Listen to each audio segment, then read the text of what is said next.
Mis en examen pour corruption et blanchiment d'argent, le Sénégalais Lamine Diack fait une révélation choc aux enquêteurs.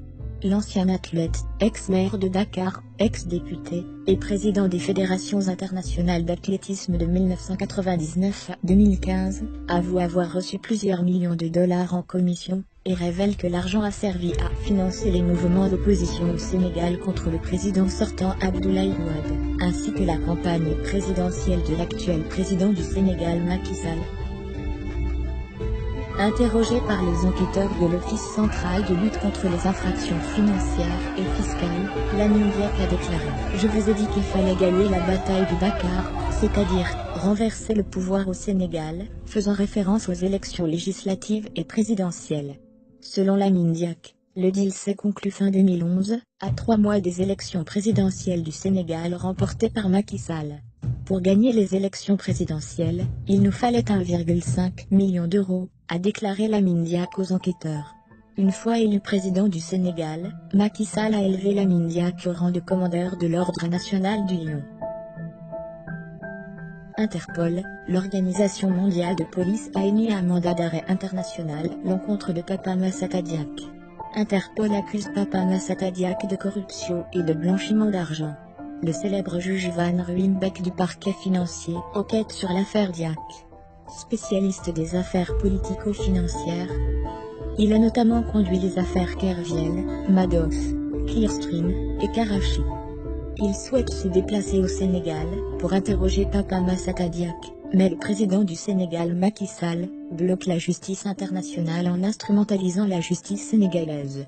Macky Sall a déclenché une enquête de complaisance au Sénégal pour empêcher l'extradition de Papa Massata Diack et interdire son audition par les enquêteurs étrangers. Papa Massata Diack a été entendu par son vassal, le doyen des juges d'instruction au Sénégal. À l'étranger, Papa Massata Diack figure sur la liste des personnes les plus recherchées par Interpol pour fraude, corruption et blanchiment d'argent. Il est également radié à vie de la Fédération internationale d'athlétisme.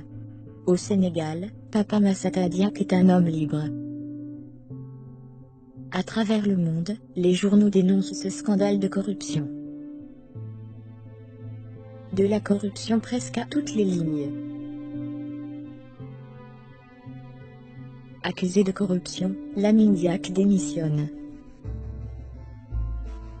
Le fils du président de l'IAAF soupçonné de corruption. Une athlète turque accuse les Diack de corruption.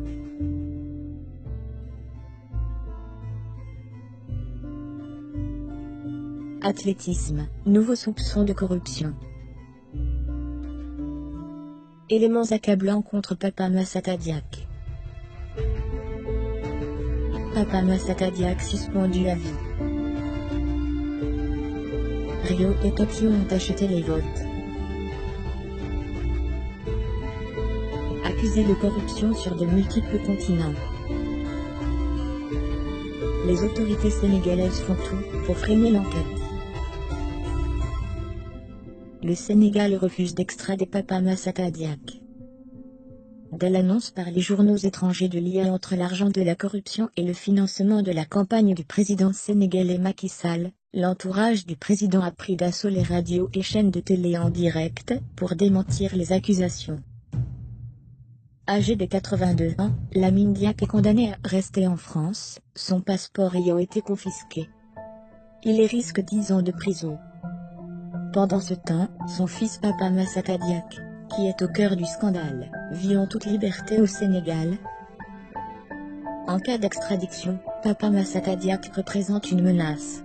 Il risque de confirmer aux enquêteurs que l'argent de la corruption a servi à financer la campagne présidentielle de Macky Sall. En octobre 2017, le parquet de Rio a formellement accusé Papa Massata Diack d'avoir encaissé 2 millions de dollars pour avoir accordé les Jeux Olympiques de 2016 au Brésil. L'ancien chef du comité olympique Carlos Arthur Nusman, 75 ans, a été arrêté par la police. Lors d'un raid dans sa maison, la police brésilienne a découvert des preuves irréfutables du versement de 2 millions de dollars à Papa Massata Diack. Dans cette affaire politico-financière, de fraude, de corruption et de blanchiment d'argent d'une ampleur jamais vue dans l'histoire du sport, tous les pays ont coopéré avec la justice internationale. La Russie, le Japon, les États-Unis, Singapour, la France, le Royaume-Uni et le Brésil. Tous les pays du monde sauf le Sénégal qui continue de refuser toute coopération avec la justice internationale, en raison des soupçons qui pèsent sur l'origine du financement de la campagne politique du président Macky Sall.